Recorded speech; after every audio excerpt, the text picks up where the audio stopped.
The show opens with our MC Taro Sakamoto, a highly respected hitman, seen coldly marching through enemy territory. Spotting several men firing at him, Sakamoto nonchalantly deflects the projectiles, dashing through the men only to dispatch them one by one. As Sakamoto heads deeper into enemy lines, he continues to brandish his skills, feared by every gangster, but also admired by every hitman. One day while shopping, Sakamoto ran into Aoi, the love of his life. Having fallen in love, Sakamoto quit his life as a hitman and got married to Aoi only to help give birth to Hana. Now living the life of a family man, we cut to the present where Sakamoto runs a convenience store, but outside a blonde kid states he's finally tracked down Sakamoto. Hard at work, Sakamoto watches as a kid draws a target on his store's sliding doors, asking for a free juice box if he hits a bullseye. With Aoi and Hana watching the boy miss, the boy asks for another go, accidentally spilling some of his calligraphy ink on a businessman that enters the store. Annoyed, the businessman prepares to punish the boy, but Sakamoto steps in, scaring the businessman with his sheer aura. Sakamoto had prepared to assassinate the businessman with a pen, but luckily no violence was needed. But everyone suddenly notices a blonde boy in his store. The boy compliments Sakamoto's readiness to assassinate the businessman, personally introducing himself as Shin the Psychic, but Sakamoto thinks of incapacitating Shin with a single blow to the head. Sensing his demise, Shin reassures Sakamoto that he's here to talk, sitting down only to confirm that Sakamoto had indeed given up on his hitman life. Seeing Sakamoto with a round body, Shin reminds Sakamoto he was once the legendary hitman, begging Sakamoto to return to his duties. As Sakamoto slurps up some instant noodles, Shin chooses to smoke to relieve some stress. But in an instant, Sakamoto splits Shin's cigarette into two, reminding Shin they're in a no-smoking zone. Realizing that Sakamoto hasn't lost his touch since he's retired, Sakamoto is suddenly called by an older man for a favor, making Shin wonder if Sakamoto is only disguising as a civilian. Having reached the older man's backyard, Sakamoto instantly gets to work cutting down a tree. Next, Sakamoto is asked by a lady to help feed her picky daughter some vegetables, managing to use a silver spoon to feed her. Finally, Sakamoto sees two boys fighting over who gets to play with a ball, choosing to split the ball into two with his bare hands, solving the issue. As Sakamoto takes a break, Shin realizes Sakamoto is a handyman for the whole town, praising Sakamoto for concealing his identity so well, but Shin still thinks Sakamoto has fallen so far from his legendary status. Heading to his car, Shin notes how it's only been 5 years since he's seen Sakamoto, still admiring Sakamoto for being so awesome, wishing for the day Sakamoto returns. Suddenly receiving a call from his boss, Shin reports that he had failed to convince Sakamoto to return, but the boss asks if Shin had eliminated Sakamoto for betraying them. Shin tries to convince the boss to leave Sakamoto alone, but the boss reminds Shin he'll be eliminated and replaced if he fails. That night, Shin washes up, thinking back on his missions with Sakamoto, knowing he should be the one to put his old partner down. Heading back to the store the next day, Shin walks past Aoi, Hana, and the boy playing, apologizing in advance. Upon entering Sakamoto's store, Shin tells Sakamoto he'll be leaving town today, choosing to pull out his gun as he bids farewell to Sakamoto. Seeing Shin pull the trigger, Sakamoto chooses to spit his cough drop as Shin's bullet, deflecting it onto a bag of chips on the counter. Trying to reload, Shin is distracted by an ice cream flung at him, but suddenly realizes that Sakamoto has disappeared. Cautiously scanning the aisles, Sakamoto manages to distract Shin by making some noise in one of the aisles, only to make use of a rubber band and some cough drops to snipe Shin through the shelves. Rushing to evade Sakamoto's cough drops, Shin and Sakamoto catch a glance of each other at the end of the aisle, but Sakamoto tosses a cream puff at Shin, obstructing his vision. Having bought enough time, Sakamoto sneaks up from behind, winding up a torrential kick that sends Shin flying through several shelves, reminding Shin of when he used to train with Sakamoto. As Shin falls unconscious, he suddenly awakens a few hours later, spotting Hana and Aoi relieved to see him awake, learning he had been brought to the second floor of Sakamoto's store. Seeing Sakamoto's loving family, Shin gets weirded out, confused as to why they're serving him a lovely meal even after his assassination attempt. Believing the food to be poisoned, Shin chooses to face the challenge head-on, but instead begins breaking down, grateful to be served such a delicious and hearty meal. Finally understanding why Sakamoto retired, Shin and Sakamoto head outside, prompting Shin to graciously thank Sakamoto and his family for taking care of him. With Sakamoto asking Shin to come again soon, we cut to later that night, where Shin sits before his boss and his gang, begging his boss to let Sakamoto live. The boss and his henchmen scoff at such a pathetic request, reminding Shin that Sakamoto must be eliminated, having abandoned their organization. But Shin offers to give his life for Sakamoto. With the boss accepting Shin's offer, the boss secretly thinks about how gullible Shin is, but having already expected the boss to lie to him, Shin turns his gun on the boss. As Shin begins a shootout with his former organization, we cut to Sakamoto listening in on their conversation, choosing to transform his convenience store into an armory littered with deadly weapons. As Sakamoto opts for a stun gun, we cut back to Shin, who slowly begins dismantling the enemies, switching from his gun to martial arts to dispatch the men. Unfortunately, Shin is caught off guard, struck by a bazooka, but still manages to run for cover. With the men rallying together, the boss reminds everyone that Shin is a psychic, meaning he can read people's minds if they're close enough. Continuing his onslaught, Shin takes out a few more men, realizing he has a single magazine left, ultimately getting struck in the leg by a bullet. Falling onto his knees, Shin is surrounded, finally giving up. Luckily, Sakamoto appears, paralyzing the men surrounding Shin. As the boss orders his men to take out Sakamoto, Sakamoto nonchalantly opens a pair of chopsticks. Increasing his speed to knock out the men, all whilst flexing, he can catch the bullets with chopsticks. Spotting a man wielding a katana, Sakamoto easily evades, kicking the man aside only to block a spray of bullets with pins, slaying the gunman with said pins. Cleaning up the remaining gunmen, Sakamoto locks onto the boss and his remaining henchmen, running to evade the projectiles only to slay the boss with a single slash.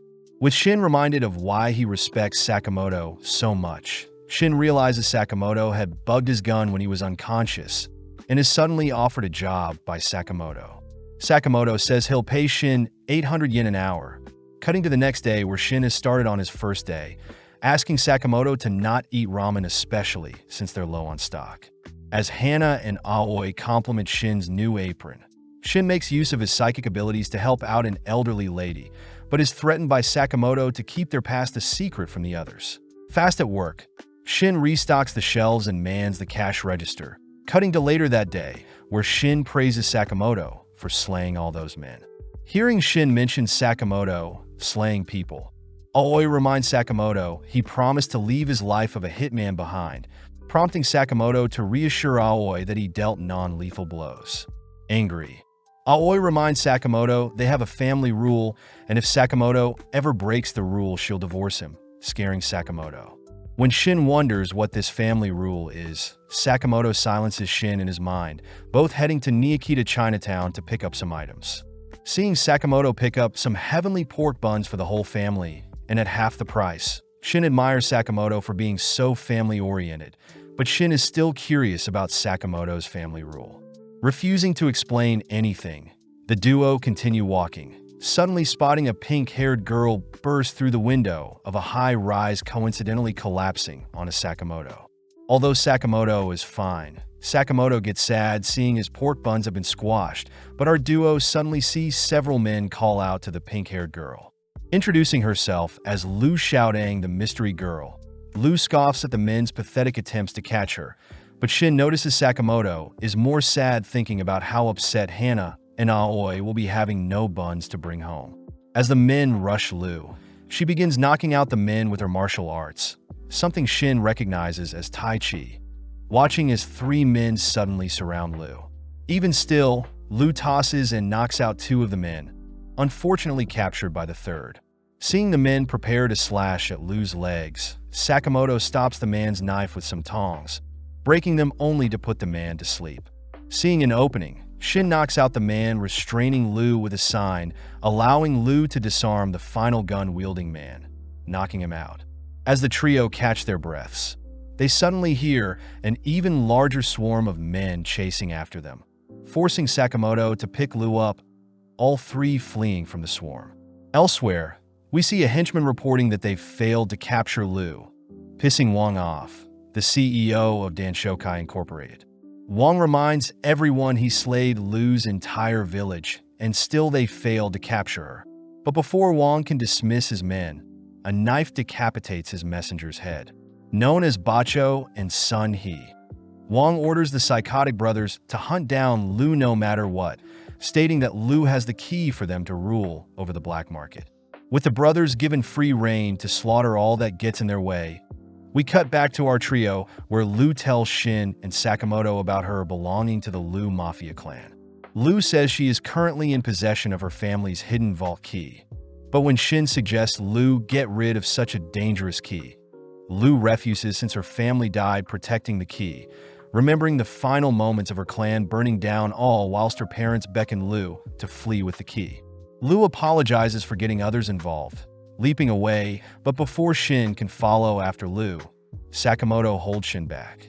Before Lu disappears, Sakamoto asks if Lu can make pork buns, agreeing to assist Lu, and in exchange Lu must make pork buns for them once they make it out alive. Before Shin can question Sakamoto's judgment, Bacho appears, landing a direct kick on a Sakamoto that sends him flying. Sun scolds Bacho for attacking so barbarically, alerting Shin as to who these monsters are. But Lu says they're twin hitmen that charge high hit rates for their perfect resume of assassinations. On top of things, the brothers have been seen sketching the heads of their victims, something that pleases Bacho since they're so well known. But Sun reminds Bacho they should be more elusive since they're hitmen. Seeing Shin dash in close, Sun easily catches Shin's fist, mocking Shin for acting so emotionally after Sakamoto was defeated. Leaping back, Shin feels bad for those who disrespect Sakamoto, but Bacho takes the chance to blink behind Lu, preparing a lethal slash. Appearing out of nowhere, Sakamoto smashes Bacho into the ground, shocking everyone as Sakamoto's punch tears a hole in the roof they're standing on, making Sun wonder who Sakamoto is. As Sakamoto ignores Sun's questions, Bacho says he'll pay Sakamoto back, all while Sun asks for Lu to hand over the key in exchange for a quick death. Hearing Lu choosing to give her life to protect the key, Sun reveals that her parents said something similar before he slaughtered them, infuriating Lu as she rushes forward. Grabbing and tossing Lu back, Lu is reminded not to get emotional. But Lu says the vault contains her ancestors' legacy, something Lu's father had given his life to protect. Having heard enough, Sun tosses a kunai at Lu, forcing Sakamoto to intercept the blade, asking the brothers to not dictate others' lives. With Lu seeing Sakamoto bleeding from catching the kunai, Lu asks why Sakamoto would go so far to protect her, flashing back to the Christmas season when a younger-looking Sakamoto has brought Aoi a gift. Aoi is angry seeing Sakamoto covered in blood, knowing he had to murder people to get her a gift. Seeing as Sakamoto refuses to change, Aoi chooses to jump from their location, forcing Sakamoto to chase after her, clinging onto her. Luckily, the snow beneath them softened their fall.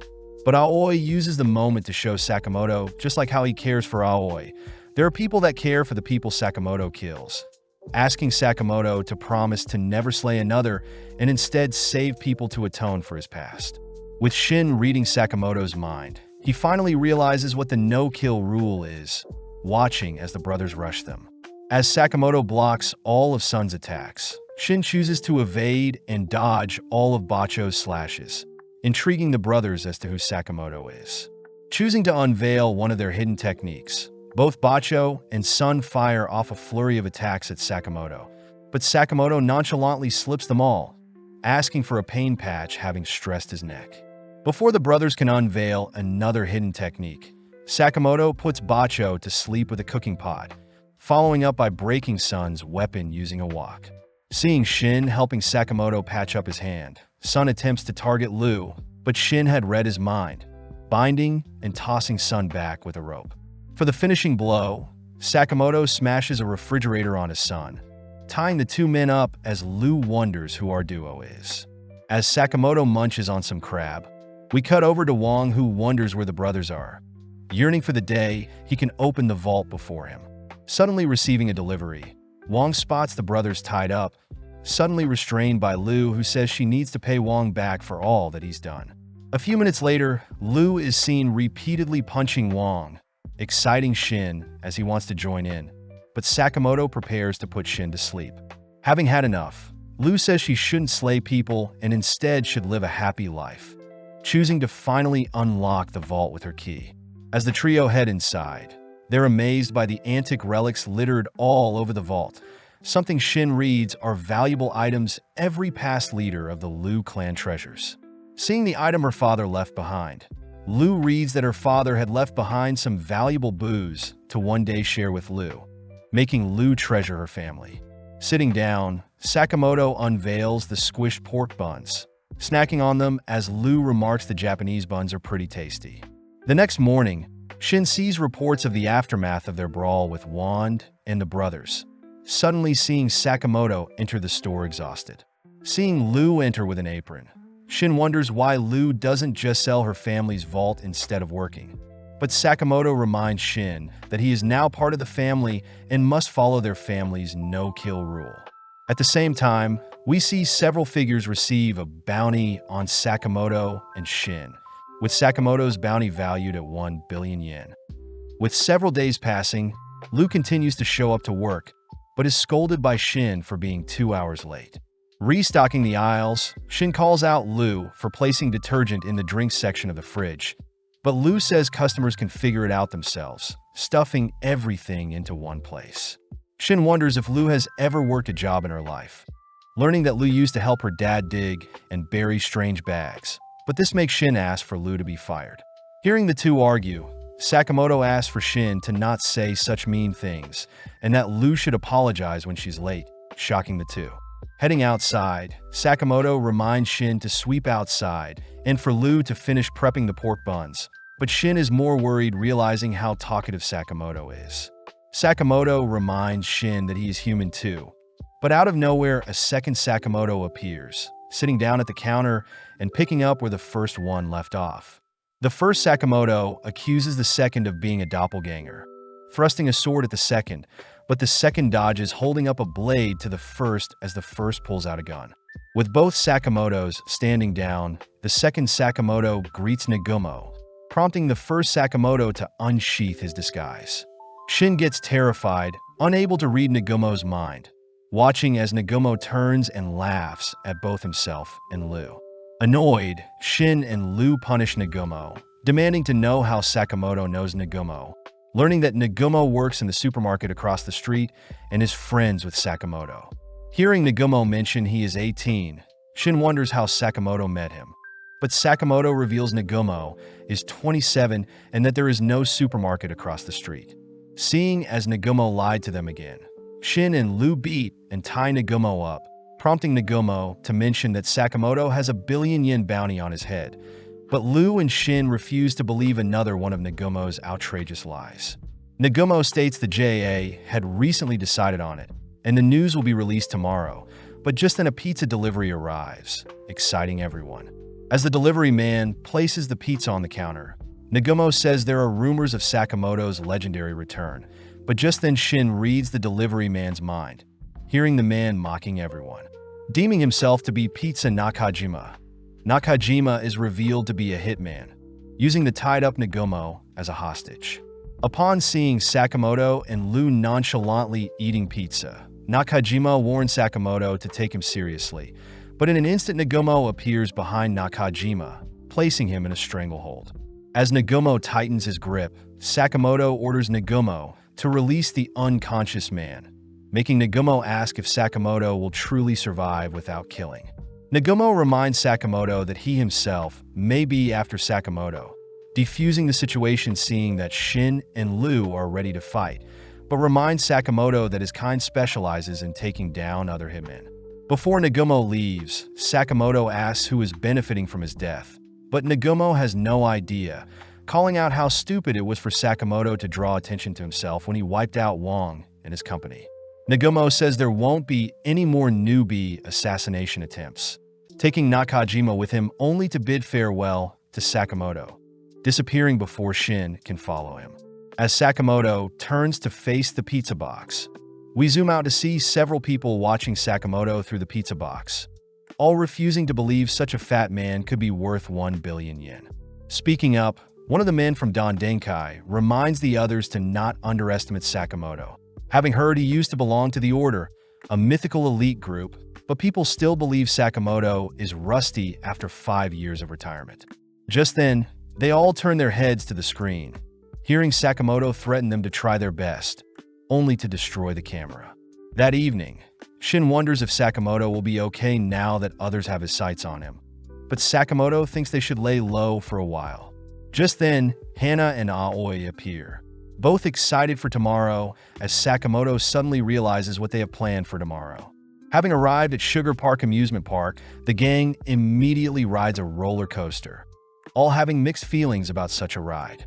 Hana takes the chance to show off the park's cute bunny mascot, Sugar Bunny, someone that reminds Lou of Sakamoto.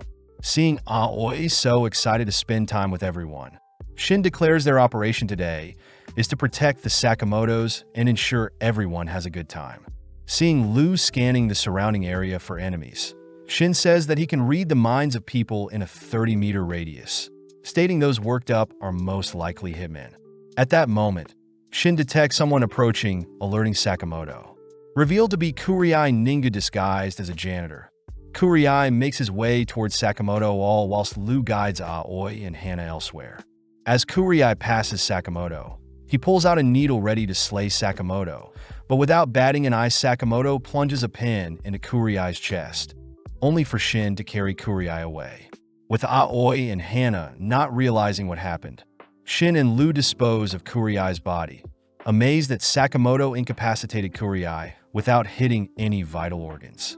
Having witnessed everything, Tatsu scolds Kuriai for being so obvious, annoyed at Shin's mind-reading powers, but wonders if he can suppress his killing intent to go undetected.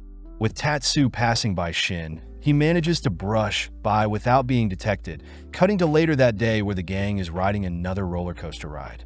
With Shin and Lou positioned at the back to spot any attackers, Shin reports he doesn't hear anything suspicious, but Lou points out a strange pointy-haired looking man.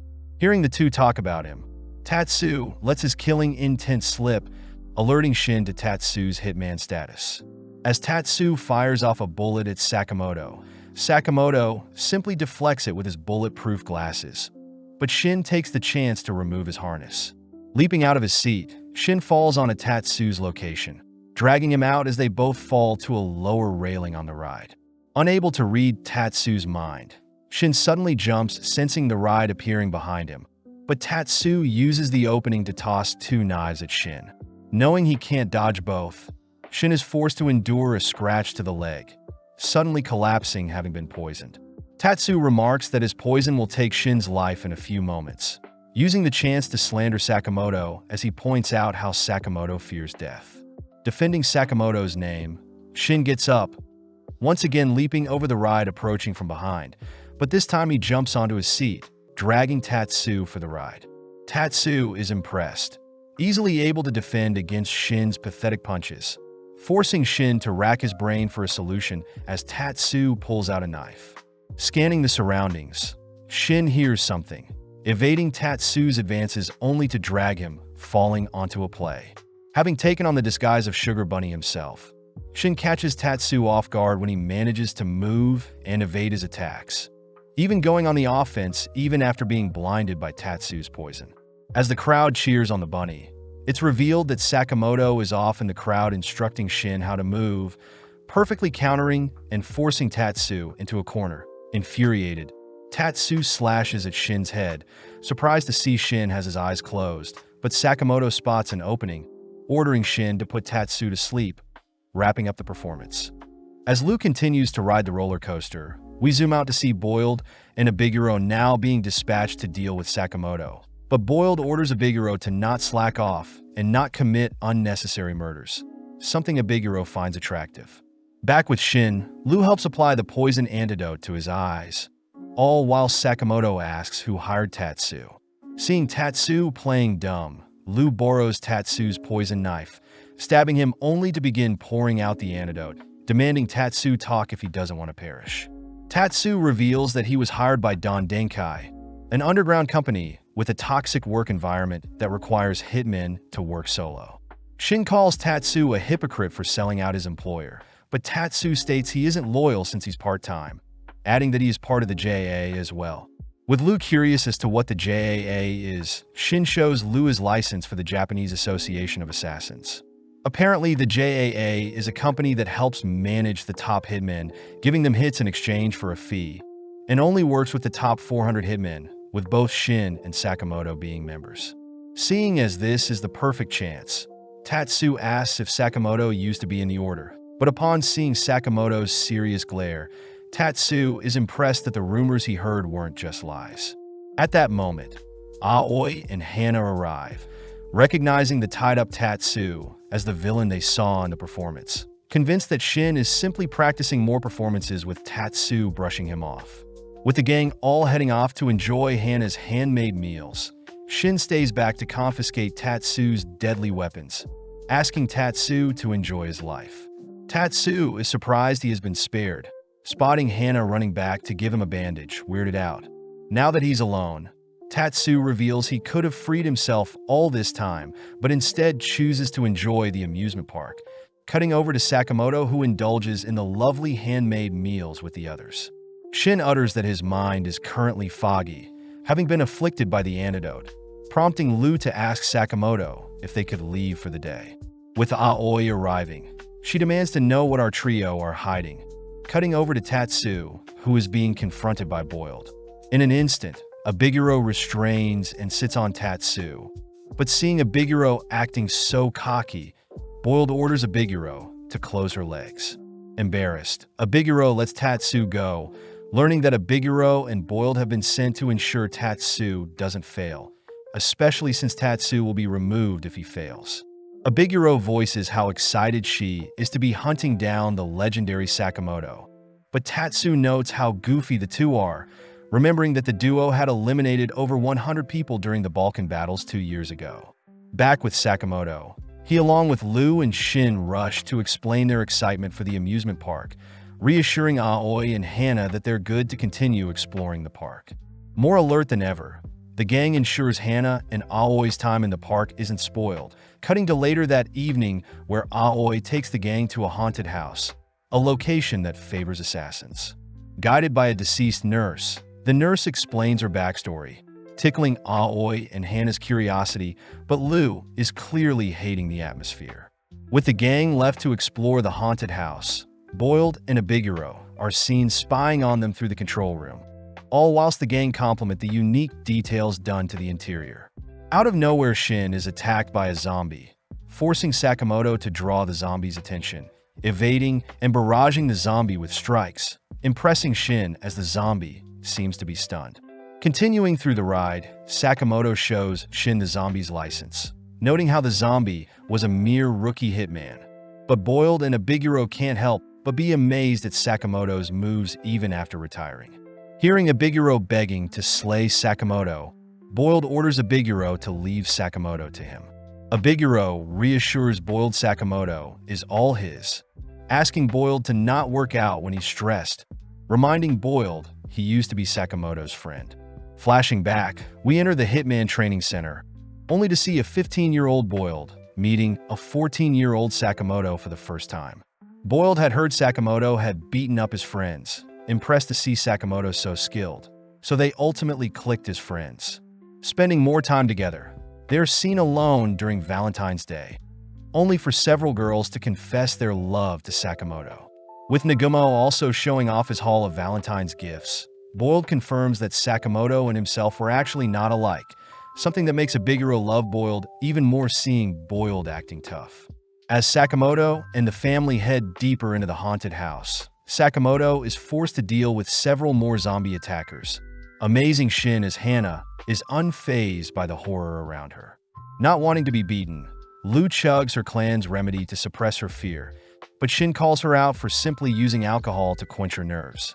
Passing by a sealed-off door, the gang hears some banging sound, prompting Lu to excitedly open the door, only to realize a horde of zombies had been lying in wait. With Shin unable to protect Aoi and Hana, Sakamoto attempts to make his way through the swarm, suddenly intercepted by Boiled himself. With Boiled blowing Sakamoto into a different section of the house, Boiled evades a card thrown at him.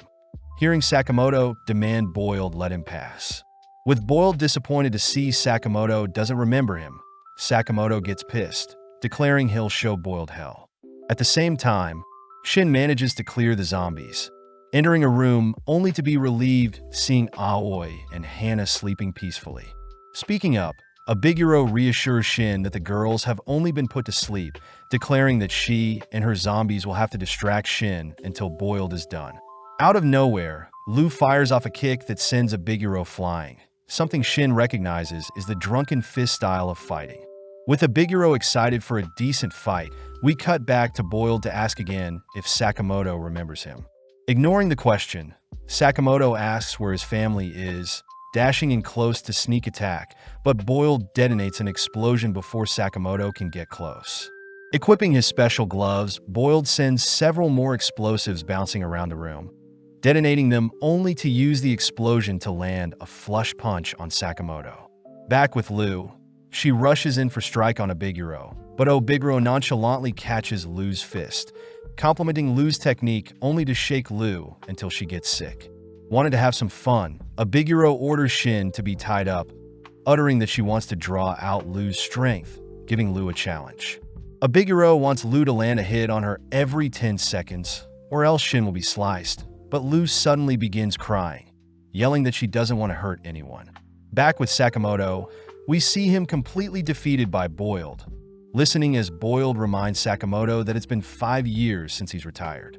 When Sakamoto tries another attack, Boiled simply detonates another explosive, declaring that his super ball bombs combined with his rocket dynamite punch will ensure Sakamoto is defeated. Sakamoto is reminded of how cringy Boiled was, remembering a younger Boiled showing off his new gear along with the composition for said explosions. Annoyed at Sakamoto's weak attitude, Boiled chases Sakamoto with his explosions and fist, crying that he looked up to the Chad Sakamoto was. Charging up a lethal blow, Sakamoto catches a glimpse of his family, suddenly sent flying deep into the building corridor. As Boiled turns to leave, he bids farewell to his teenage memories with his best friend, but out of nowhere Boiled senses immense blood lust from down the corridor. Marching towards Boiled, Sakamoto begins listing the chemicals Boiled uses for his bomb's composition, declaring that he's finally remembered Boiled and will now show Boiled how much he's grown. Back with Lu, she manages to withstand several of Abiguro's strikes, impressing Shin as he thought he would be finished. As Abiguro sends a roundhouse kick, Lu manages to duck, striking Abiguro with her braids, luckily resetting the 10-second timer. Firing off an axe kick, Abiguro pummels Lu, frightening Shin as Abiguro turns to leave. Surprisingly, Lu gets back up with a nosebleed, laughing at how desperate Shin sounded. Abiguro gets weirded out, seeing Lu scoffing down more booze, but when Abiguro chases Lu with several attacks, she fails to land a single one, instead receiving a kiss that resets the timer. In a mere instant, Lu fires off a lethal kick of her own, terrifying Abiguro as she barely dodges, begging Lu to try and slay her. Sadly, Lu utters that it's against her family's rules to kill anyone, annoying Abiguro as she reminds Lu that Sakamotos are a family of 3.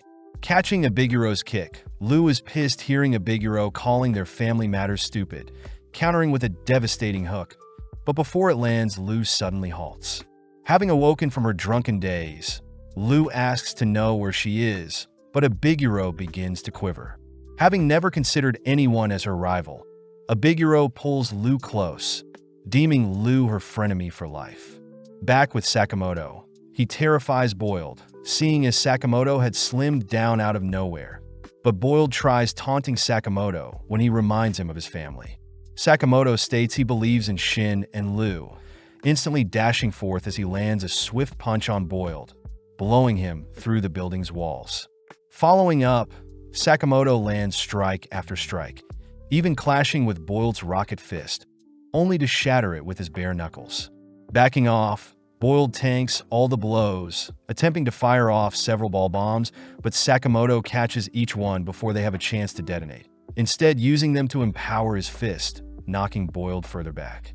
Knocked down, Boiled demands to know how a retired Sakamoto is so strong.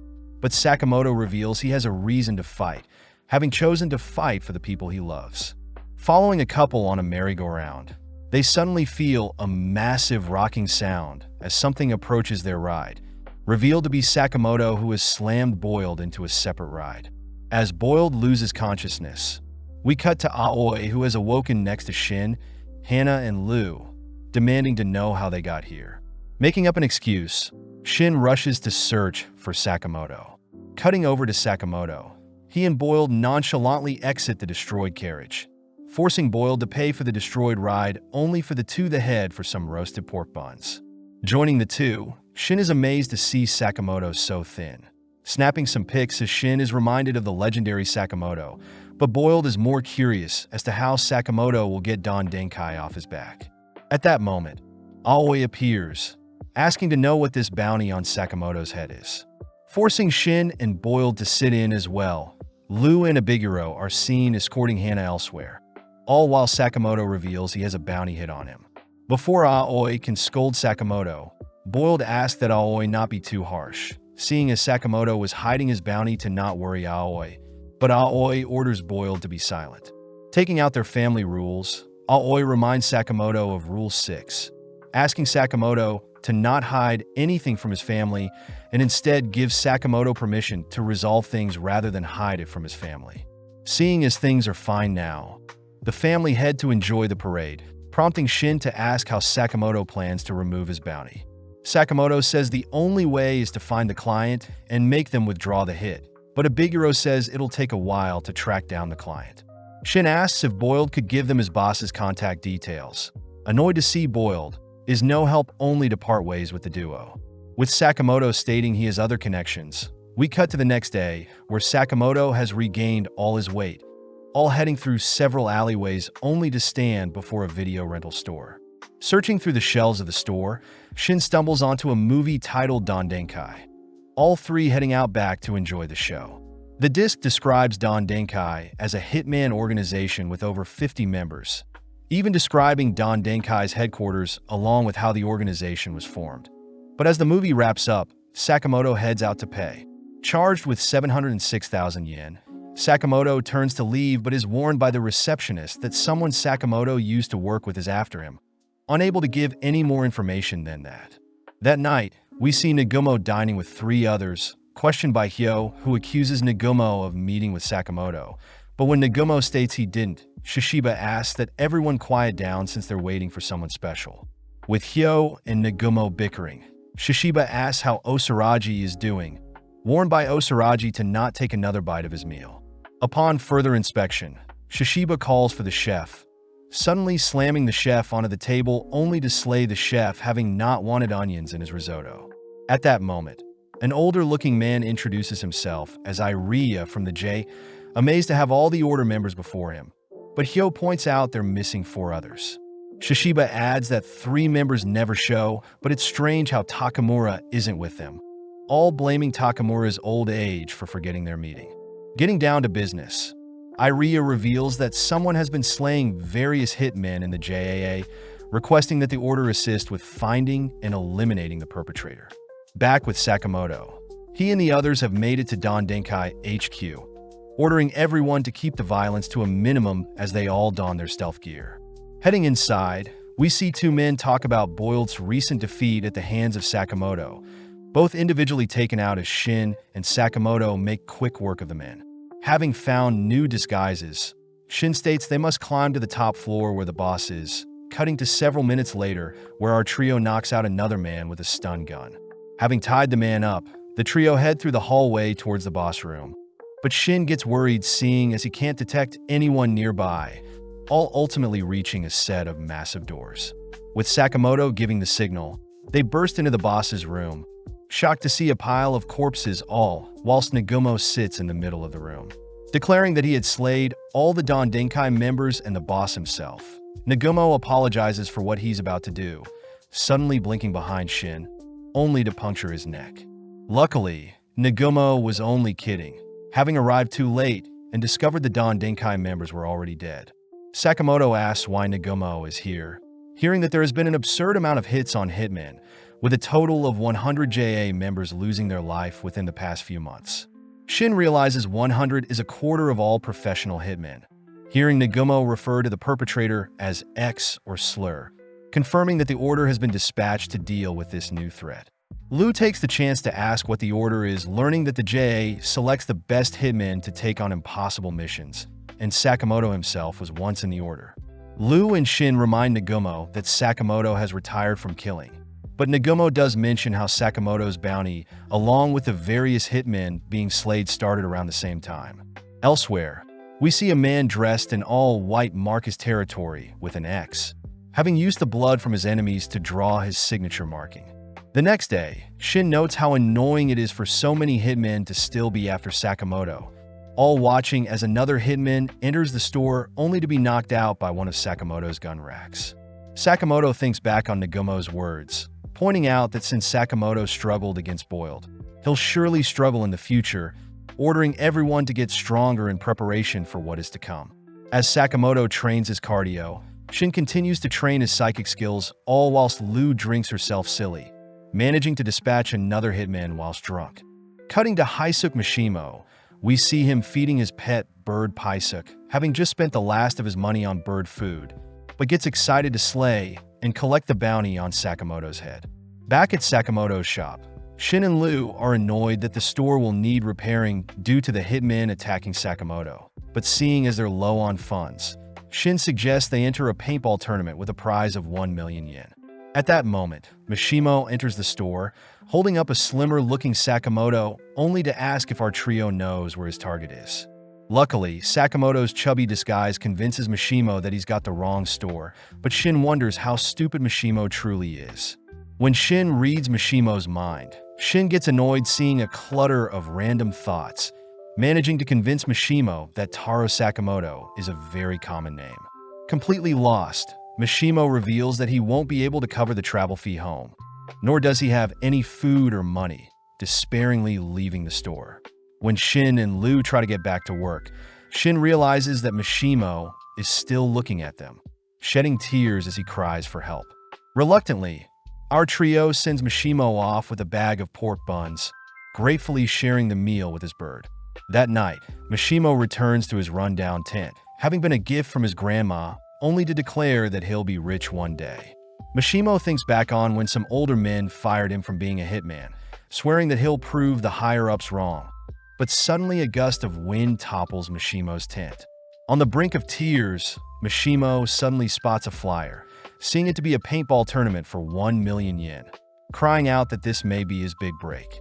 As the day of the 52nd Ikurizaka paintball tournament kicks off, Shin and Sakamoto arrive bright and early, stocking up on some high-end walkie-talkies. Off to the side, they spot that Lu will be cheering them on, not wanting to participate, but suddenly the trio spot Mishimo trying to join by himself, reminded that only teams of 2 to 5 can join. Luckily, Mishimo spots our trio, officially forming a team with Sakamoto and Shin. With the announcer explaining the rules, she states that paintball BB pellets will be used, allowing the whole street to be their playgrounds. But Shin is more impressed that the event is to encourage a community cleanup of the neighborhood. As the players get into position, our trio are seen going over the rules. But as the game starts, 4 men in jumpsuits target Sakamoto's group. In an instant, the 4 men are struck with paintballs, shocking Shin as Mishimo manages to locate and strike the 4 men in mere seconds.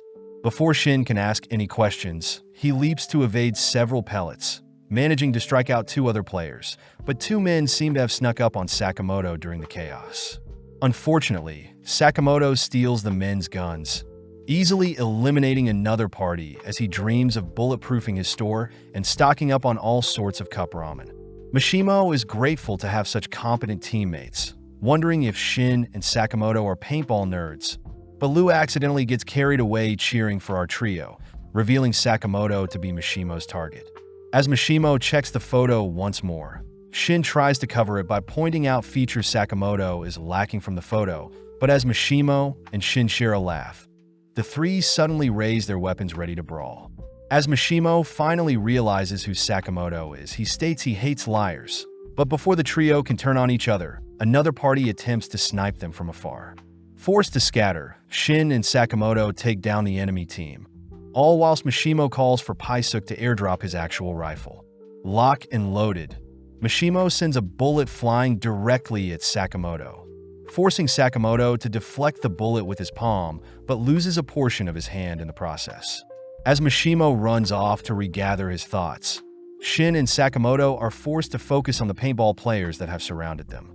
As Mishimo and Paisuk run off, they both cry, fearing they'll have to take down the people that helped them. But as the paintball tournament begins to wrap up, we see Sakamoto instruct Shin to not expose himself when dealing with snipers. With Sakamoto taking charge, he peeks to try and spot Mishimo, but a bullet ricochets off a nearby street mirror, forcing Sakamoto to dodge.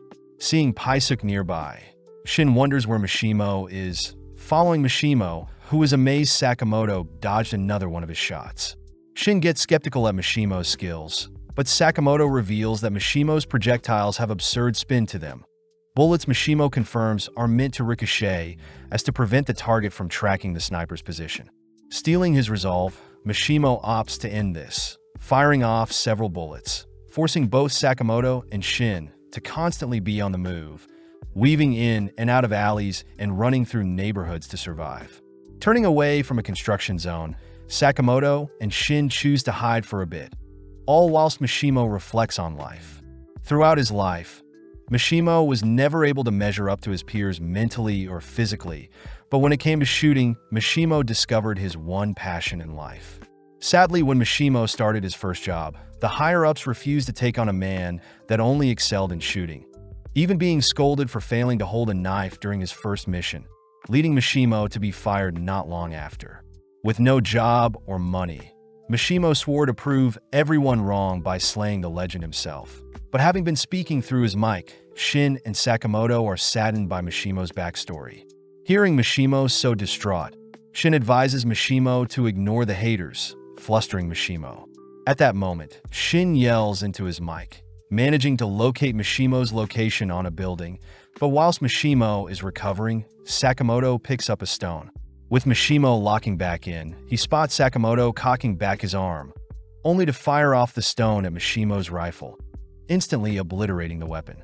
As Mishimo finally realizes the monstrous legend Sakamoto is, the paintball tournament ends with Sakamoto's team deemed the winners. That evening, Mishimo gets a beating, only to break down feeling pathetic, but Sakamoto reassures Mishimo that he is one of the best snipers he's personally faced, a compliment that makes Mishimo cry even more. As Shin gives 50 yen of their prize winning to Mishimo, they use the remainder to clean up the town, but Aoi is still impressed when they bring home a paintball trophy.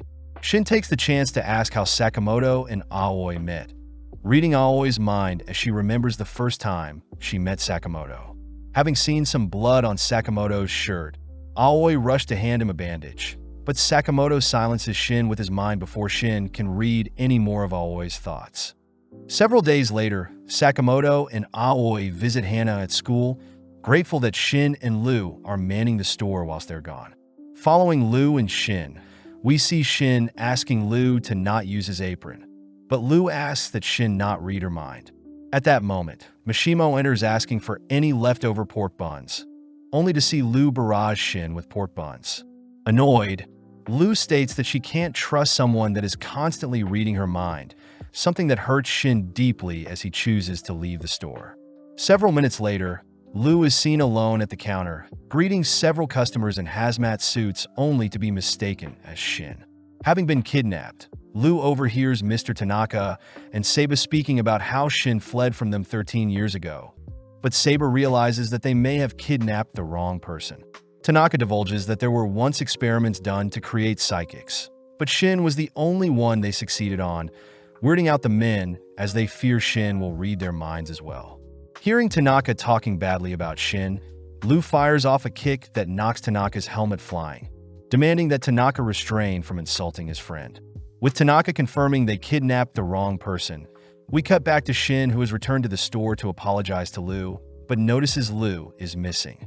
When Shin begins to inspect some loose glass, he notices Sakamoto and the others are home, apologizing as he failed to protect Lu. Luckily, Sakamoto reveals that Shin's apron has a GPS tracker on it, cutting back to Lu, who hears Tanaka freaking out for failing another mission. As the men continue their journey back to their lab, Lu regrets saying the mean things to Shin, only for the men to spot Sakamoto and Shin riding in on a motorcycle. As Sakamoto demands the men hand over Lu, Tanaka spots Shin is with Sakamoto, sending out some of their men to deal with Sakamoto.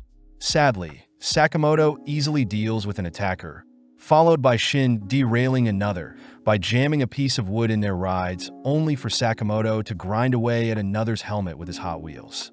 Seeing as they're out of men, Tanaka wonders what they should do, ordering Lu to be quiet as Tanaka fears failing more than anything.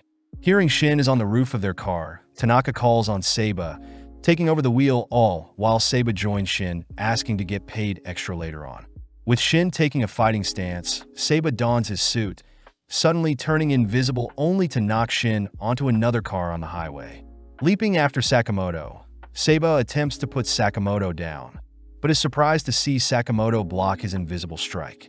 As Sakamoto begins strangling Seiba, Seiba chooses to puncture Sakamoto's motorcycle's fuel tank, only to light it on fire. Seeing Sakamoto's ride explode, Seiba returns to Tanaka's car. Amazed, Sakamoto lives up to his legendary Hitman status, but apologizes for not being able to retrieve Shin. Following Sakamoto, he and Shin observe the GPS stop at Okatabe, a location Shin knows is the headquarters of the lab he grew up in. Shin utters that the original scientists weren't evil whatsoever, wondering what has changed since he left, both taking the bus to their destination. Having stopped outside the Okatabe Science Museum, Shin reveals that the lab is concealed in the basement, both choosing to enter in hopes of retrieving Lu. Upon entering the museum, our duo are stopped by some workers that convince Sakamoto and Shin to stop for a picture, both given dinosaur heads to pose and keep. Back on track, Shin guides Sakamoto to a hidden passage, all whilst Lu is wheeled through the lab, having been tied up. As Lu looks around the lab, she suddenly is stopped as Kashima asks if Tanaka had succeeded with capturing Shin, wondering if the girl before them is truly the psychic they're after. Hesitantly, Tanaka lies, reminded by Kashima that Tanaka's life is on the line if they fail. But Lu is more curious as to why Kashima has a reindeer mask and stitches all over his body. Speaking up, Seiba reveals that he caught the wrong person, prompting Tanaka to be sent away with Lu, leading Kashima to ask Seiba to retrieve Shin himself. Back with Shin, he stands before several clocks, turning the clock's hands and maneuvering a nearby bear only to reveal a secret elevator. When Shin tries to enter the passcode from several years back, he's surprised to be denied, suddenly spotting the bear's head reveal a gun that fires at them. Managing to evade the gun spray, Sakamoto makes quick work of the brown bear, all watching as a second bear appears, but Shin skewers the white bear before it can fire off any projectiles. With a voice announcing that Phase 1 is over, the elevator along with the bear's corpses are removed, giving rise to the dinosaur bones behind them. Seeing the dinosaur attack with its tail, Sakamoto pulls Shin down, all whilst thinking about how Hana would love to see a real-life dinosaur. As Sakamoto continues to evade the dinosaur's advances, Shin manages to spot a device in the dinosaur's mouth, giving Sakamoto the idea to taser and paralyze the dinosaur. Sadly, the machinery controlling the dinosaur simply reboots, this time attacking Sakamoto more aggressively. Dodging to evade the dinosaur's tail, Sakamoto tries again to paralyze the creature, but gets his stun gun destroyed, pissing him off.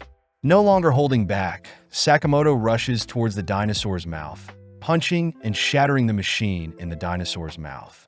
Following up, Sakamoto knees the dinosaur away, only to finish off the creature with an axe kick. With Shin baffled by Sakamoto's sheer strength, we cut to Dr. Ishikawa, who begs to be given some time off, having been working for 3 days straight with no sleep. Refusing to hear it, a man in a suit knocks Ishikawa down, preparing to take Ishikawa's life when he hears Ishikawa call their research silly. At that moment, Sakamoto and Shin dispatch the man in the hazmat suit, exciting the researchers as they recognize Shin, revealing that the director Shin is looking for has been locked up in the lowest floor and the lab itself is taken over by an assassin group. Having appeared a year ago, the lab was overtaken by Kashima and his henchmen, dead set on integrating assassinations with new technology. Plus, Kashima has several powerful hitmen working for him. When Sakamoto declares they'll have to take care of Kashima first, Ishikawa hears someone coming, rushing to hide Sakamoto and Shin in lockers. At the same time, Tanaka is seen locked up, begging to be let out only for Liu to silence him with a kick. Annoyed, Tanaka points out how silly Liu is for trying to break the bars with a rock, both suddenly turning to greet director Asakura, who offers an alternative method to escape. Back with Ishikawa, he hurriedly greets mad Horiguchi, all whilst trying to not give away Shin and Sakamoto's hiding place. Intrigued, Horiguchi tortures Ishikawa with a borrowed pen, asking the other lab members if they know anything, but Horiguchi suddenly evades a stray pen. Spotting Shin has revealed himself.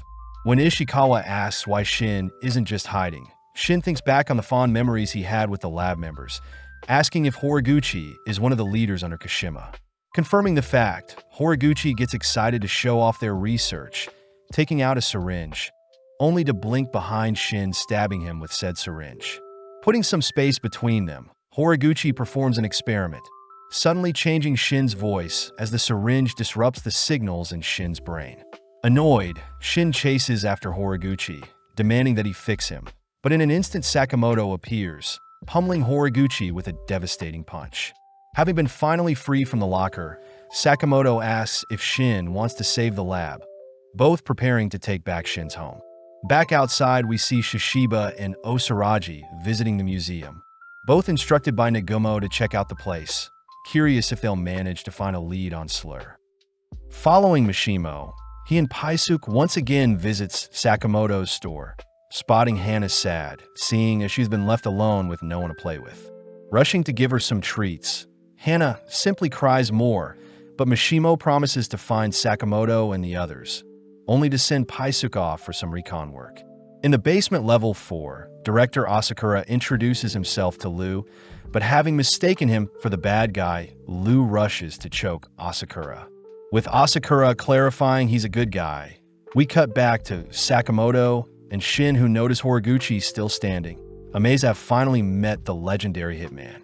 Horiguchi is disappointed at how far Sakamoto has fallen, revealing that he had stuck a needle in Sakamoto as well. But as Sakamoto rushes to engage Horiguchi, Sakamoto's fist suddenly lands on Shin instead. Weirded out, Sakamoto hears that the needle Horiguchi stuck in him confuses the brain and switches enemies with foes.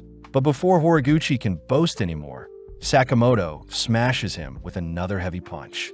Having aimed for Shin, Sakamoto works around Horiguchi's little trick, but Horiguchi simply gets back up, more excited to test out his experiments.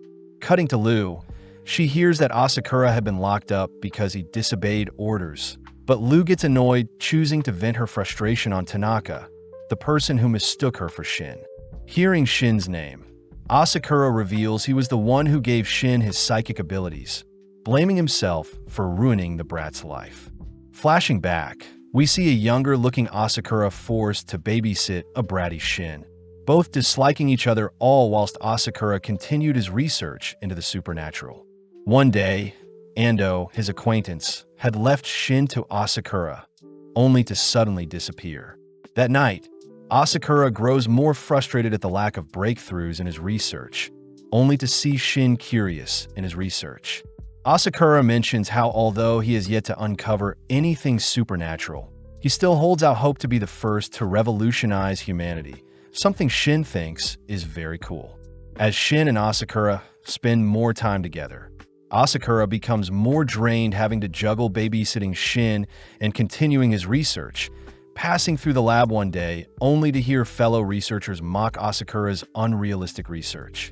Surprisingly, Shin stands up for Asakura, but later that night, Asakura finally manages to create a mixture that may change his career.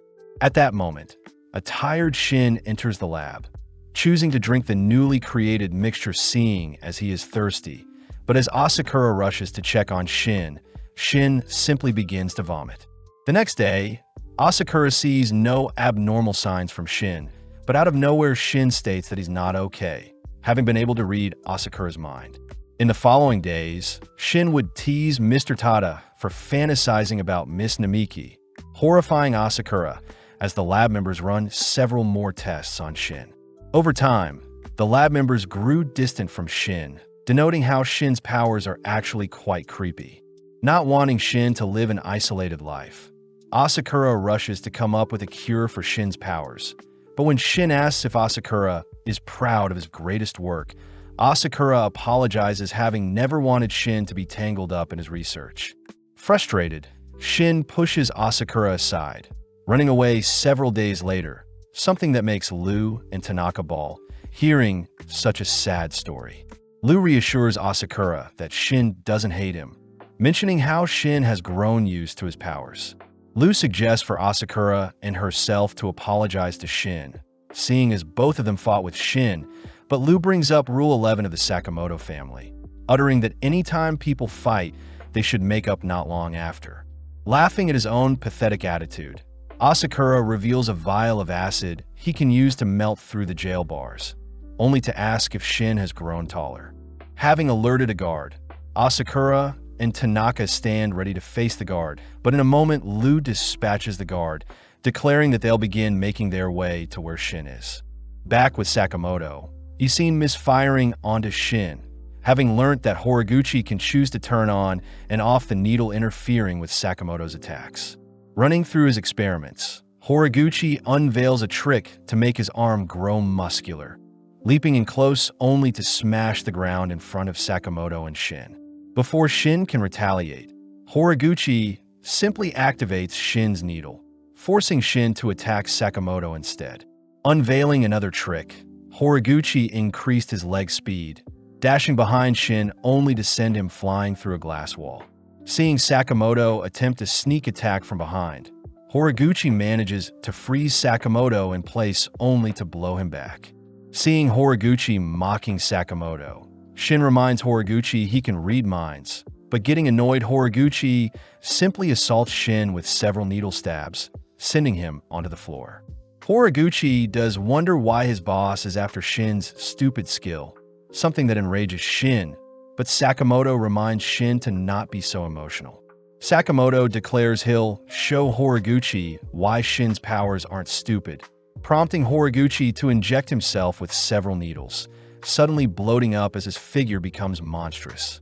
With Sakamoto coming up with an idea, he orders Shin to stand in front of Horiguchi, all whilst turning his back to him.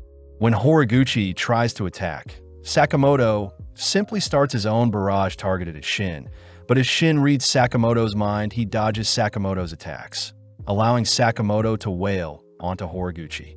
Unable to find a counterplay, Horiguchi is ultimately beaten up and knocked aside, shriveling up as he's been defeated. As the lab members tidy up the mess, Tada and Namiki help remove the needles in Shin and Sakamoto. With Shin and the lab members catching up, they begin heading toward the 4th floor where Lu is being held, all while Shin hears that an order member could easily take out 10 Shins in a mere 6 seconds. Shin is annoyed that Nagumo is an order member, but out of nowhere our duo runs over a trapdoor, forcing Sakamoto to kick Shin aside, all whilst he falls into the trap. Cutting to the 5th basement floor, we see Kashima escorted by Onigahara and Takamito, all three noticing a pile of bodies with Shishiba and Osaraji as the culprits.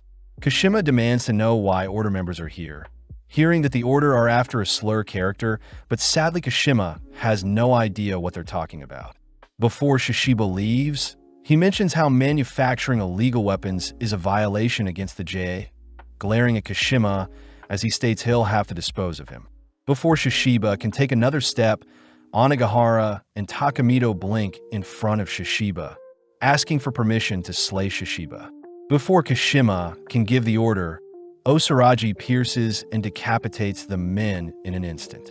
When Shishiba turns to Kashima, he's surprised to see Kashima in tears, having felt sorry for the men that passed away before him. Taking off his deer mask, Kashima unravels some stitches in his arms only to show off several blades in place of his hand.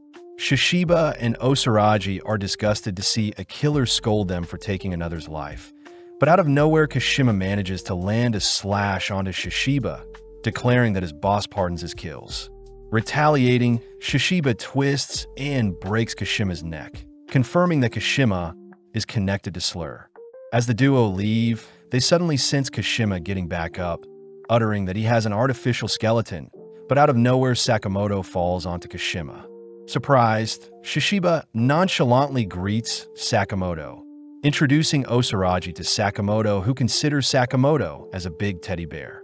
Sakamoto hears that Kashima is the evil boss of the labs, pissing Kashima off as he declares he'll offer Sakamoto's head to his boss, all whilst Kashima continues to unravel his weapon-filled body.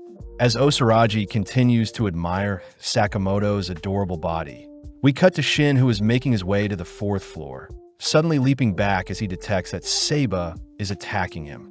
As Seiba rushes to claim Shin's head, Shin attempts to read Seiba's mind, but is knocked back, unable to see where the attack is coming from. With Shin getting destroyed by Seiba, we cut back to Sakamoto, who watches Kashima latching onto him with some grapples, only to be forced to dodge Kashima's beam breath. Seeing as Sakamoto is fighting Kashima, Shishiba and Osaraji leave to track down Slur, but Osaraji gets worried that Sakamoto will be slayed. Luckily, Shishiba states that Sakamoto isn't the type to ever die, but as we cut back to Shin, he's seen on the brink of death, having endured a beating.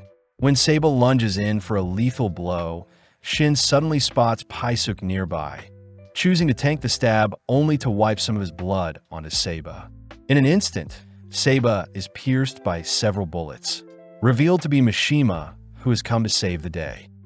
Seeing Kashima mocking his family and is dead set on hunting them down, Sakamoto chooses to take out a pen, dashing in close before Kashima can fire off another beam, only to plug the weapon with his pen. As the weapon backfires on Kashima, Sakamoto asks that Kashima refrain from insulting his family, all whilst Liu and the others hold Tanaka hostage, seeing as several more guards are searching for them. Back with Shin, he is glad to see Mishimo is here to assist, but as for Seiba, he wonders why a sniper would even show himself, suddenly caught off guard when Mishimo fires his ricocheting bullets to attack Seiba, who is hiding. Realizing that Mishimo has found his hiding spot, Seiba activates his stealth, attempting to flee, but Mishimo simply fires off bullets to tear down the railing Seiba is on. As the smoke clears, Mishimo spots Seiba standing on a railing, preparing to slay Seiba, but having wrapped a pipe in his invisible suit, Seiba tosses the pipe at Mishimo's shoulder. Having pierced Mishimo's shoulder, Seiba rushes to pin down and slay Mishimo, but Mishimo manages to get off another ricocheting shot, able to pierce and tear off one of Seiba's arms. Before Mishimo can ready another shot, Seiba reveals he was only concealing his lost arm, thrusting his blade into Mishimo's stomach only to kick away Mishimo's remaining ammo. Before Seiba can deal with Shin, Kashima cries that they'll be taking out Seiba here and now, only to order Paisuk to deliver one final bullet. Having fired off a bullet that missed Seiba, Seiba mocks Kashima's pathetic attempt, but is surprised to see that Kashima was actually aiming at a sprinkler above him. As the water disarms Seiba's invisibility, Shin rushes in to grapple and pins Seiba down, officially knocking him out. Out of nowhere, several explosions can be heard across the lab, but as we cut back to Sakamoto, he hears that Kashima has rigged up several explosions that will wipe out the lab in 20 minutes. Getting serious, Sakamoto states he'll only need 5 to defeat Kashima, beckoning Kashima to rush in for an attack. But having easily dodged, Sakamoto hears that Kashima's body has been replaced with various weapons making up 70% of his body. Impressed, Sakamoto takes out weapons of his own, showing off some stickers, a mechanical pencil, and a flyer. Insulted, Kashima lets loose several projectiles. But as Sakamoto evades the projectiles, he retaliates by flinging the pen's lead into Kashima's eye. Falling to his knees, Kashima's eye begins to bleed, but having followed up with a sticker to his other eyes, Sakamoto manages to obscure Kashima's vision, only to land a powerful whip that sends Kashima flying. Seeing Kashima unfazed, Sakamoto wonders if Kashima is immortal, hearing that Slur was the only one that valued Kashima, therefore Kashima will give his life for Slur. As a train approaches Kashima from behind, both Sakamoto and Kashima leap to avoid it. But having landed on the train, Kashima chooses to bind and drag Sakamoto along the tracks. Annoyed by Sakamoto's carefree attitude, Kashima watches as Sakamoto slices the metal bindings with a flyer, only to fling Kashima into a nearby wall using the same binds extruding from Kashima's body. In a separate tunnel, an underground subway suddenly spots Sakamoto tackling Kashima through a wall, prompting both men to fly through the subway carriages. Looking around, Kashima downs a drink, confirming that Sakamoto is truly a legendary hitman, able to mask his presence and blend in with the crowd. Having snuck beside Kashima, Sakamoto lands a disgusting kick onto Kashima, glad to see he can go all out seeing as Kashima is immortal. Flashing back, we see a younger-looking Kashima being berated for beating up men that were torturing a cat, but often the crowd Slur passes by, dispatching the onlookers glaring at Kashima. Having praised Kashima for slaying for the better of others, Slur marks Kashima's lips with his signature cross, officially deeming Kashima as his own property. In the present, Kashima declares he'll slay all that gets in his way. But seeing an elderly woman enter the carriage, Sakamoto drags Kashima into the section between carriages only to begin barraging Kashima with hundreds of punches. With the carriage unable to withstand Sakamoto's power, Kashima is forced into a separate carriage, attempting to spray down Sakamoto with bullets. But Sakamoto simply deflects them all with a railing. Using the railing to smack Kashima around, Kashima leaps back only to unveil a massive weapon in his chest, managing to blow Sakamoto out of their current train onto an adjacent one. Monstrously, Sakamoto recovers, sprinting along the adjacent train only to hop back onto his original train. With Kashima sitting down to relax, he horrifically sees Sakamoto coldly enter the cabin, rushing to pick up nearby passengers only to toss them at Sakamoto. Sadly, Sakamoto nonchalantly catches and places the passengers back down. But choosing to end their duel, Sakamoto combos Kashima with several strikes only to drag his unconscious body out of Satohigure Station. Reporting the good news to Shin, Sakamoto hears that he has 15 minutes left until the lab explodes. Choosing to toss Kashima's corpse aside, all whilst we cut to Lu, who saves a researcher from a piece of falling debris. Before Lu can think of a way out of the lab, a piece of the ceiling falls on her, forcing Shin to tackle and save Lu. As Mishimo joins them, we see Lu and Shin are awkward at first, but suddenly Lu breaks down apologizing for stealing Shin's apron earlier. Having made up, Asakura greets Shin as well, both feeling awkward as it's been a while, but Shin reminds everyone they only have 10 minutes to spare. Seeing as they need to save everyone, Shin asks Asakura to sketch out the floor plan of the lab, focusing only to ask Lu and Mishimo to rescue some people still trapped in the lab. As for Shin and Asakura, they head elsewhere, all whilst Asakura appreciates Shin's control over his powers, reminiscing on the times they would spend together. At the same time, we see Shishiba and Osaraji scrubbing through the lab surveillance, only to confirm that Slur is the mastermind behind the lab's takeover.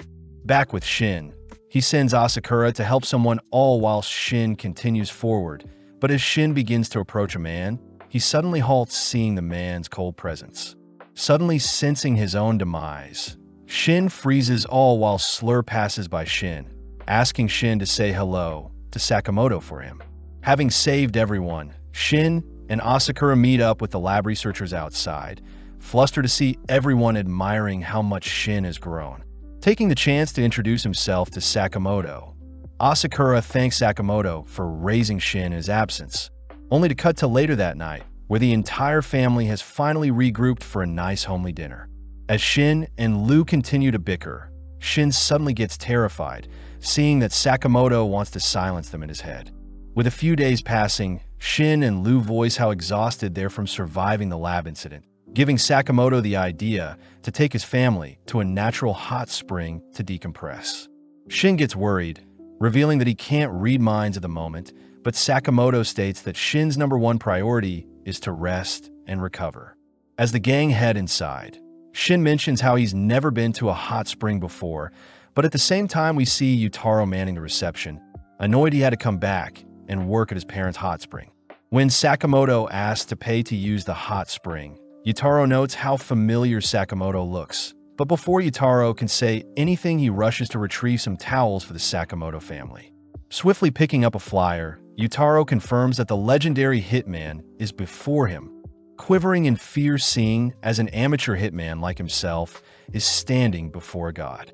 With Yutaro fixated on the $1 billion bounty, we cut to a few moments later where Sakamoto and Shin are changing before they enter the hot spring, all whilst Yutaro pumps himself to slay the legend himself.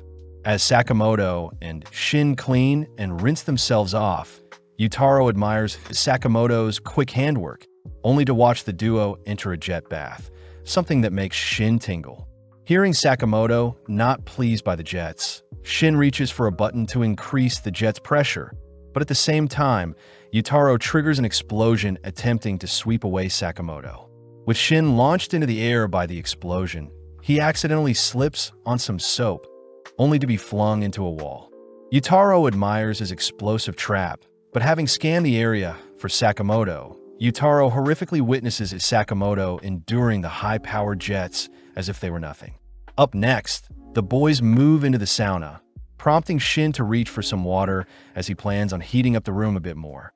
Seeing Shin pouring the water onto some hot coals, Yutaro suddenly ignites the hot rocks, blasting the room with hot steamy air that sets the wooden room on fire. But seeing Sakamoto relaxed, Yutaro curses at Sakamoto's thick skin. Seeing as Shin had fainted, Sakamoto reasons they should cool off with a cold bath, but Yutaro attempts to freeze our duo to death. Having failed, Yutaro catches our duo enjoying a shower, blasting them with some torrential downfall, only to repeat the cycle of burning and freezing them. But nothing affects Sakamoto. Retrieving Shin, Sakamoto returns to the girls, placing Shin in a massage chair only to purchase some ice cream. Off to the side, Yutaro is pissed that none of his tricks had fazed Sakamoto, but as Hana asks to play some ping pong, we see Lu impressing Sakamoto with her swift paddle skills. Yutaro thinks about how he doesn't want to take over his parents' bathhouse when he grows up, having gotten into many arguments with his father where he ends up storming off, but having failed as a hitman, Yutaro eventually gave in. At that moment, Yakin and Manshin begin laughing at Yutaro for always talking big, but wound up returning to work for his family's bathhouse. When Yutaro tries standing up for himself, Yakin slaps Yutaro to the ground, pinning him down only to begin mocking Yutaro's pathetic state. Pissed, Yutaro warns the bullies to not make fun of his family's bathhouse, but sadly Yutaro stands no chance against the bullies. Having heard everything, Sakamoto chooses to hit the ping pong ball towards Yakin, blasting him away from Yutaro only to fall unconscious by the impact with the floor. Next up, Sakamoto finishes up his ice cream, choosing to toss the ice cream handle at Manshin's blazer, pinning him to a nearby vending machine, which knocks him out. Grateful for Sakamoto's help, Yutaro realizes Sakamoto knew all along about his assassination attempts. But before Yutaro can apologize, Sakamoto cuts him off, instead complimenting the bathhouse's innovative designs, promising to return with his family in the future. Blessed to have been praised by the legend himself, Yutaro chooses to phone his father, finally agreeing to take over the family business and run the bathhouse. Elsewhere, we see several mysterious figures arriving in Japan, all dead set on retrieving a specific girl. At the same time, we follow Sakamoto eating out with Shin and Lu, who both play a guessing game to decide who pays for the meal. Sadly, Shin loses. Lu laments how she rarely visits family diners since her family would often serve her gourmet meals at home, but Lu couldn't be more happy with her laid-back life as it is. But out of nowhere, two men raise their guns at Shin and Sakamoto, with one of the men firing a bullet at Sakamoto's skull. Sakamoto swiftly blocks the bullet with his fork, dragging and slamming him onto the table, all while Shin knocks out his attacker.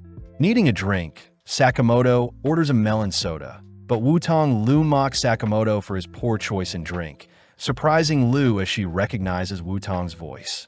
Surprised to see a member of her clan alive, Wutong reveals that their clan is in need of a leader, advising Lu to stay away from the life of a barbaric hitman.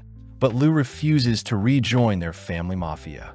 Seeing Lu up in clothes, Wu-Tong explodes with a bloody nose, flustered over how cute Lu is. But Lu utters that since she was young, Wu-Tong would always follow her around, supposedly taking on the role of advisor to her family. Reading Wu-Tong's mind, Shin is freaked out by how creepy Wu-Tong is, but upon hearing that Lu refuses to return to the Lu clan, Wu-Tong declares Sakamoto his sworn enemy. Wu-Tong states he wants to fight over who gets Lu, offering up information on who placed the 1 billion bounty on Sakamoto's head. But without a moment's thought, both Shin and Sakamoto call off the duel, seeing as they can get that information themselves. Seeing an opportunity to pay Sakamoto back, Lu agrees to Wu-Tong's offer, all following Wu-Tong as we cut to later that night, where Wu-Tong leads our trio underground. Entering a room, Wu-Tong orders Shin and Sakamoto to get changed, giving the boys nicely fitted suits, all whilst Lu dons an elegant dress. Entering another room, Wu-Tong introduces our trio to an underground casino, declaring that no physical fight will be needed as he hands Sakamoto 30 million yen to start off with, and the winner of their duel will be the one with the greater amount when they return. Setting a timer of 2 hours, Wu-Tong heads off, all while Sakamoto reassures Lu that they have Shin to give them an advantage. Hearing that Sakamoto and Shin have never gambled before, Lu begins to get stressed, especially since Wu-Tong himself is quite smart. But out of nowhere, an audience forms around Wu-Tong, seeing as he's tripled his 30 million yen in mere moments, pumping the boys up as they refuse to lose. As our trio wonder how they should tackle Wu-Tong's challenge, Lu reveals that gambling is more than just luck, something Wu-Tong confirms as he declares that calculations are a big part of what separates Mafia from Hitman. Speaking up, Sakamoto corrects Wu-Tong, uttering that hitmen don't rely on luck either to survive. But as we follow Shin, we see him sitting in on his first game, having never gambled before. Within seconds, the other gamblers deduce that Shin is a sitting duck, all declaring they'll squeeze Shin for his money. Annoyed, Shin watches as the players around him call and raise. But having seen his 2-card, Shin is still confused about what to do. Checking on Shin, Lu mocks Shin for looking so scared, only to begin fighting with Shin, accidentally showing Shin's cards to the other players. The players recognize that Shin has got a pretty strong hand, but getting greedy, the players all utter that they'll bluff Shin. Sadly, Shin has been reading their mind, countering by going all in. In mere seconds, Shin is up 12 million yen with a total of 22 million yen, giving Shin the confidence to take on the gamblers head-on. At the same time, we follow Sakamoto joining in on a roulette game, choosing to place his entire bet on red, but the game handler secretly notes how he can control where the ball will land. Having kept a single chip for himself, Sakamoto watches closely for the ball to briefly graze a red tile, instantly firing off his last chip to stop the roulette from spinning, shocking everyone as Sakamoto's new total is 29 million yen. Cutting to Wu-Tong, he receives word of our trio slowly winning more money, but even though Wu-Tong knows they must be cheating, he allows them to continue. Deep in thought, Wu-Tong is revealed to be cheating as well, having been counting cards during blackjack. Wu-Tong remembers a time when he was bullied for not meeting the standards of his clan, but Lu herself had fended off Wu-Tong's attackers, both sitting down as Lu realizes Wu-Tong is related to her. Lu wonders why Wu-Tong didn't fight off his attackers, but not wanting to be embarrassed, Wu-Tong makes up a pathetic excuse covering for the fact that he was too weak, but surprisingly Lu buys it, calling Wu-Tong a genius. Ever since then, Wu-Tong vowed to hone his brain to make up for his lack of fighting skills, dreaming of the day he can stand beside Lu. As the 2-hour timer ends, we see both parties manage to gather 87,630 chips, but seeing as they'll need a tie-breaking game, Lu herself asks to play Old Maid. Having added 2 men to Wu-Tong's team for a 3-on-3, the loser will be the last one standing with the Joker card, exciting our trio as they are quite familiar with such a simple game. As the game starts, Shin scans the players to see who has the Joker card, horrifying Sakamoto and Shin when they realize Lu is in possession of the Joker.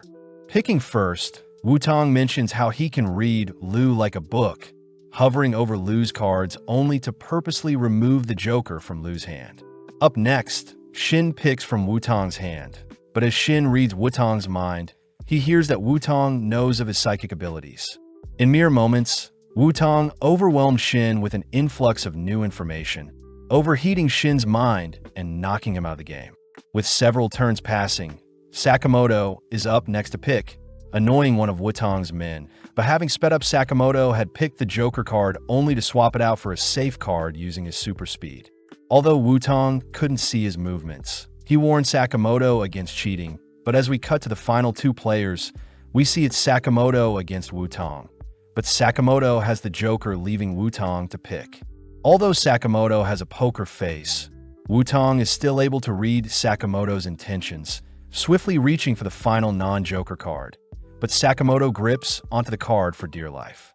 Wutong struggles to rip the card out of Sakamoto's hand, but seeing an opening, Sakamoto switches the card for the Joker, annoying Wutong. At that moment, Wutong's men raise their weapons at Sakamoto, but more importantly, Wutong's men remind Wutong that they're the Mafia and that they're meant to take the things they want, not play games for them. Hearing his men speak so lowly of him, Wutong gets flashbacks of being ostracized in his past, allowing his trauma to get the better of him as he accepts his demise. Speaking up, Sakamoto reminds Wutong he can still impress Lu, exciting Wutong as he bluffs that the guns his men were holding were meant to blow up when they fired. Having distracted the men long enough, Sakamoto and Lu get to work dispatching the armed men, tossing and knocking them away, ultimately managing to take down the army with the use of a pool stick and pool balls. As for the final man, Wutong reveals his bluff by firing off one of the supposed rigged guns, admitting defeat as Wutong utters he doesn't deserve to stand by Lu's side. Sakamoto states that he doesn't want to decide what happens to Wutong's and Lu's relationship, empathizing with Wutong as Sakamoto has a family to love and protect as well.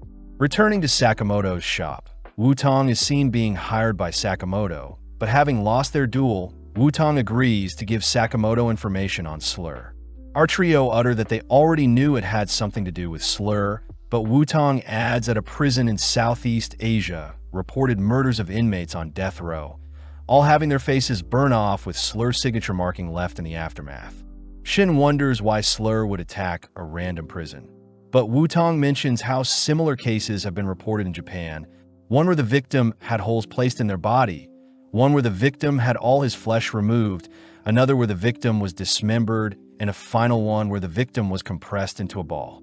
With Lu disgusted, Shin asks what this has to do with Slur, but Wutong suspects that the 4 inmates must have faked their deaths and escaped into Japan. Elsewhere, we follow the 4 escaped inmates. Dump, who has racked up 180 kills, Saw, who has 64 kills, Apart, who has 206 kills, and finally Minimalist, who has 370 kills. As the gang waits for a messenger, we see Minimalist compressing a burger into a ball only to devour it. But out of nowhere, Kashima appears only to hand the gang a list of people he wants eliminated. Scanning the list, the inmates mock Sakamoto as being a possible threat, but Kashima warns the inmates not to underestimate anyone on their hit list. Pissed that Kashima is looking down on them, Minimalist crushes up his table only to declare they'll wrap things up in a month. But as they leave the scene, Kashima acknowledges the inmates as pure evil. At night, Wutong asks our trio to leave the country immediately, but instead our trio begin making plans to deal with the dangerous inmates who are running amok in their country, reminding Wutong that leaving the inmates alone is the opposite of what is right. In a strange-looking building, we follow a man fleeing for his life, but having tripped over a corpse, the man watches as Dump appears before him. Dump says the man is cute, closing the distance to embrace him, but her excitement causes her to slay the man. At the same time, we see Apart shredding a fellow hitman, nonchalantly organizing the pieces of the man's body, only to help the man organize his film collection. Minimalist is seen crushing those who get in his way, yearning for the day he'll get to face off against a S-rank hitman.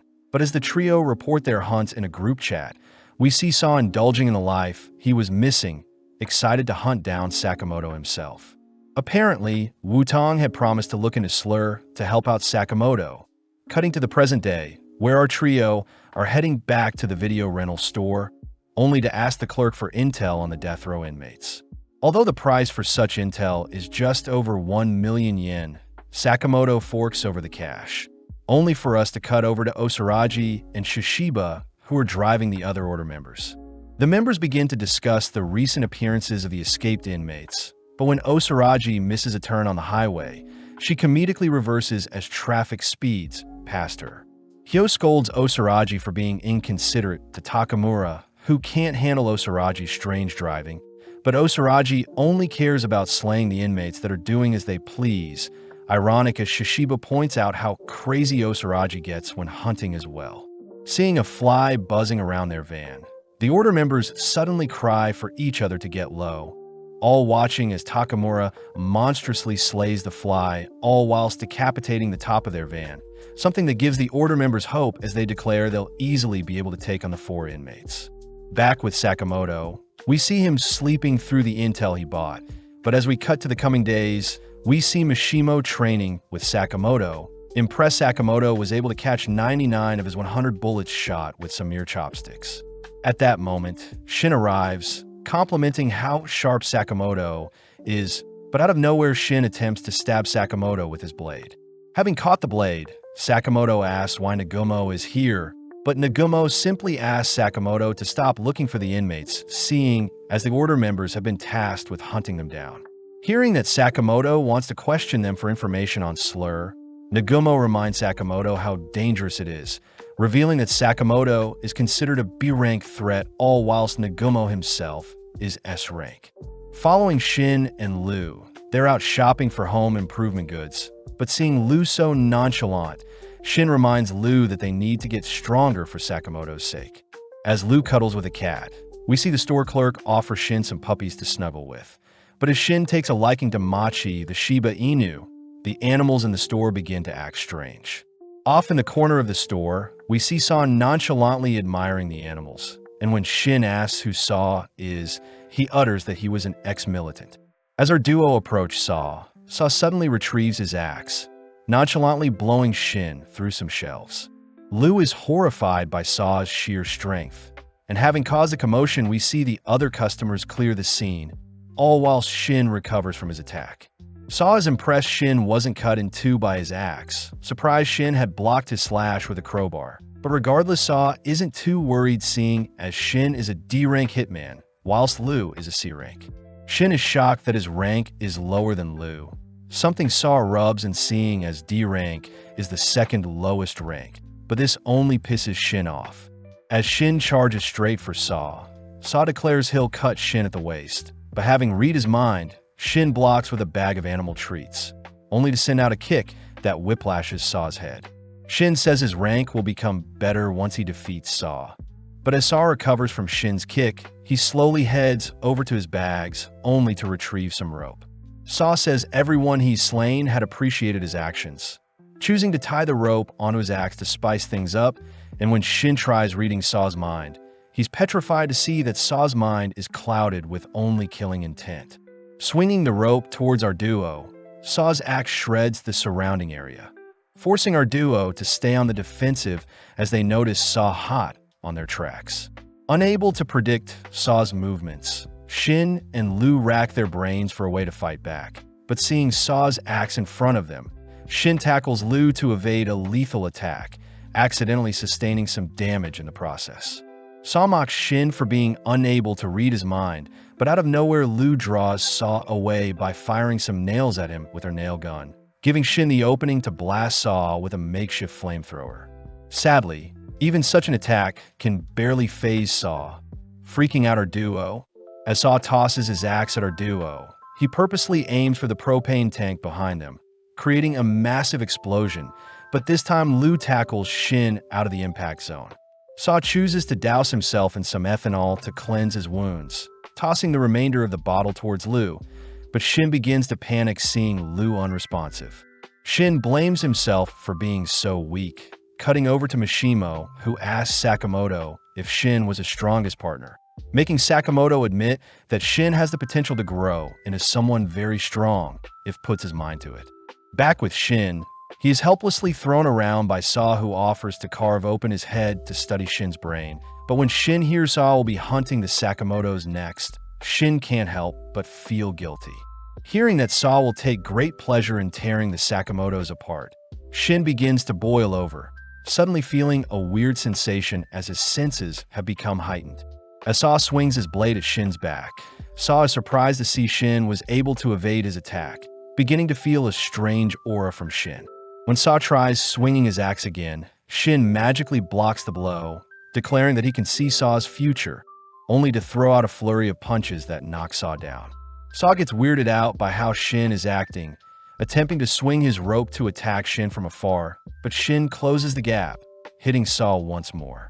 With every strike, Saw helplessly slashes the air, annoyed to see that Shin truly is able to see his attacks before he can make them.